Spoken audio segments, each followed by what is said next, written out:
Olá, pessoal! Hoje nós vamos analisar uma questão que envolve o tema inadimplemento, mais especificamente o inadimplemento relativo, que se chama também mora. É uma questão bastante interessante, porque é um caso concreto, a partir do qual você terá que saber o início da mora, tá? Questão da FGV, ano 2021, para a prova de juiz do Tribunal de Justiça do Paraná. Vamos analisar a questão.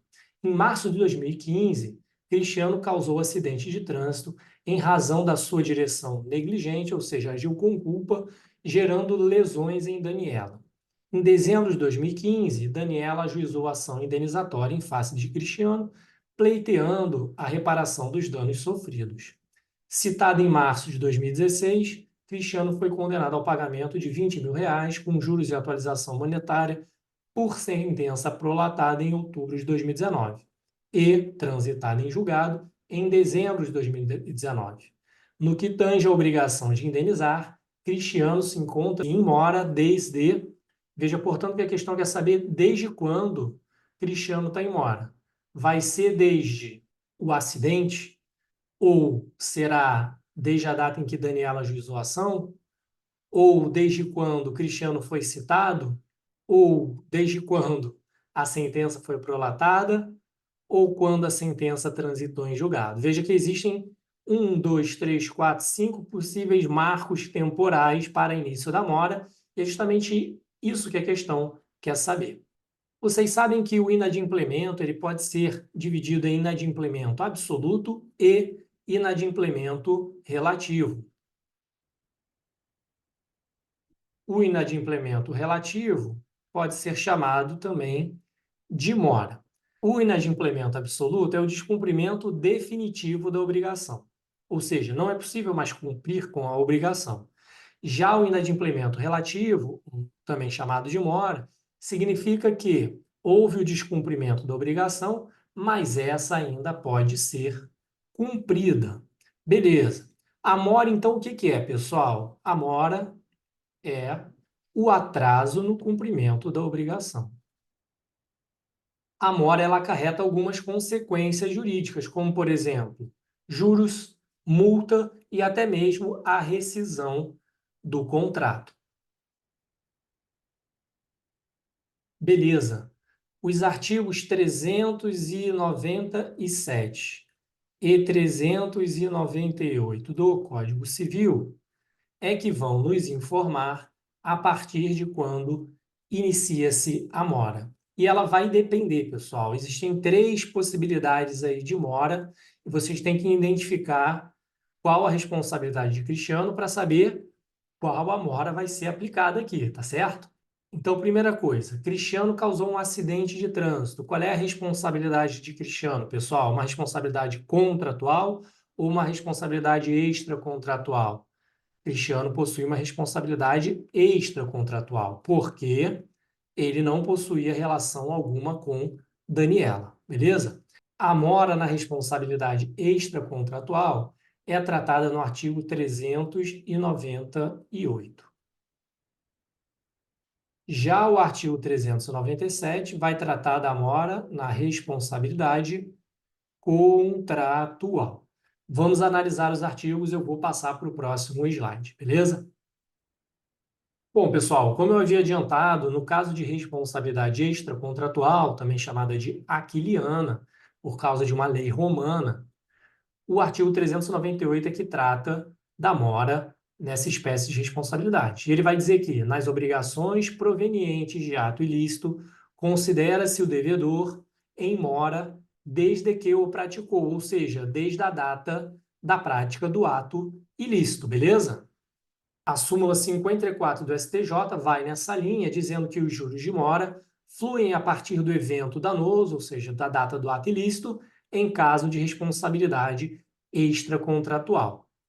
No nosso caso, houve um acidente de trânsito e a responsabilidade era extracontratual, houve ali um ato ilícito, portanto, o ofensor estava em mora desde o ato que praticou, ou seja, desde o evento danoso. Quando a gente voltar para lá, vamos identificar qual era a data certa, tá bom? Agora vamos analisar as hipóteses de responsabilidade contratual.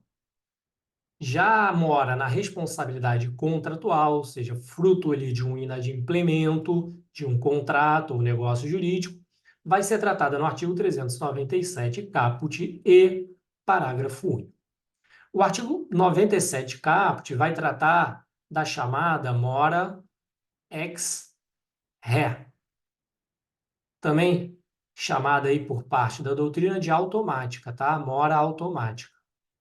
E o que ele vai dizer? Que o inadimplemento da obrigação positiva, ou seja, dar ou fazer, e líquida, ou seja, certa quanto à existência e determinada quanto ao valor, no seu termo, ou seja, data fixada para o cumprimento, constitui em pleno direito in mora o devedor. Então, nos casos de uma obrigação positiva e líquida, vai ser na data do vencimento, ou seja, na data acordada pelas partes para o seu cumprimento, que se constituirá in mora o devedor e a partir daí fluirão os juros de mora, tá bom? E eventuais demais consequências. Exemplo, professor, ora, cota condominial. O condômino que deixa de pagar a cota do condomínio, ele é constituído em mora na data do vencimento do pagamento. Então, se ele tem que pagar a cota condominial todo dia 10 de cada mês, não pagou, no dia 11 ele está em mora. O condomínio não precisa notificar o morador, o condômino, para que ele fique em mora, ok? Porque essa mora se dá de forma automática com base no caput do artigo 397. Muito bem. Já o parágrafo único do artigo 397 vai tratar da mora ex persona, também chamada aí por parte da doutrina de mora pendente. Pendente por quê? Porque ela depende de um movimento do credor notificando o devedor para, a partir só de então, ele ser constituído em mora. Vamos ler. Não havendo termo, ou seja, se não houver prazo para cumprimento da obrigação, a mora se constitui mediante interpelação judicial ou extrajudicial. Então, ela pode ser por notificação, tanto judicial como extrajudicial, ou mesmo uma citação numa ação judicial, ok? Será a partir desse momento, interpelação, notificação, citação, que o devedor irá se constituir em mora. E eu vou dar um exemplo aqui bastante comum. O comodato. Vocês sabem que o comodato é um empréstimo gratuito de coisa infungível. Então, João emprestou sua casa de praia para Maria, beleza? Muito bem. Eles não acordaram quanto tempo Maria poderia ficar usando a casa.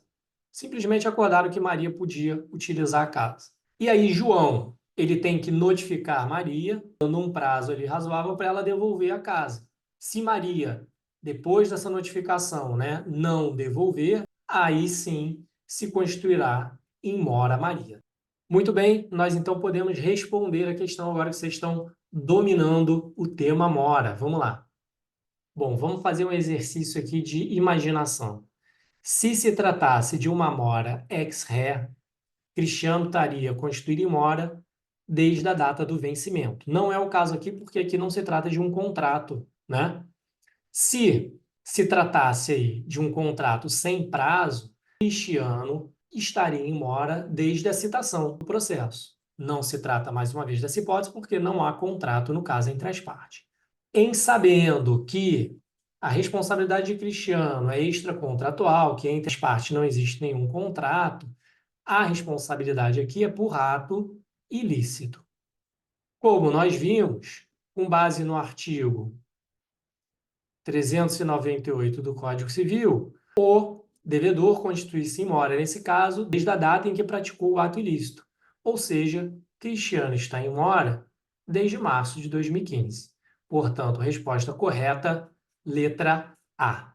É isso, pessoal. Espero que vocês tenham curtido. Se gostaram, considerem se inscrever no canal, indicar esse vídeo para amigos. Desejo a vocês ótimos estudos, um grande abraço e até a próxima.